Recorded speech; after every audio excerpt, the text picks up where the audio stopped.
अस्सलाम वालेकुम। आवां पीटीएन न्यूज़ सां गॾु ख्वाजा ज़ुल्फ़कार ऐं ख़बर शामिल कजे थी त सखर प्रेस क्लब में समाजी तंज़ीम स्टेप फाउंडेशन तरफ़ां शाइस्ता बलोच ऐं असद चाचड़ जी मेज़बानीअ में सिंध जे नामियारे लेखक ऐं कालम नवीस मोहम्मद खान अबड़े जे किताब कंहिंखे वणे न वणे जी मुहरती तकरीर थी गुज़री। लेखक सां रिहाण पिणु रचाई वई ऐं मोहम्मद खान अबड़ो ॻाल्हाईंदे चयो त असांखे मुआशिरे जे बहितरीअ ऐं सिंध जी तरक़ीअ लाइ सच लिखणु घुरिजे।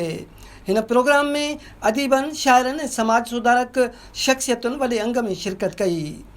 मोहम्मद खान अबड़े जी शख़्सियत ऐं किताब ते नामियारे शाइर रखियल मोराई, BEO सेकेंडरी स्कूल हाफ़िज़ शहाबुद्दीन इंढड़, समाजी अॻवान रफ़ीक अहमद सुमरो, सिंधी ॿोलीअ जे सुरीलनि शाइरनि असद चाचड़ ऐं बेखुद बलोच समेत स्टेप फाउंडेशन जी चेयरपर्सन शाइस्ता बलोच, समरीन नजीब लाखो ऐं इंस्पेक्टर ज़ोरा शाह, शाइर नासिर चाचड़, AC मुर्तज़ा गांगरो, सैयद महमूद शाह ऐं ॿियनि ख़िताब कंदे चयो त असांजे अदीबनि ऐं शाइरनि तरफ़ां हक़ ऐं सच लिखण सां बहितरी अची सघे थी।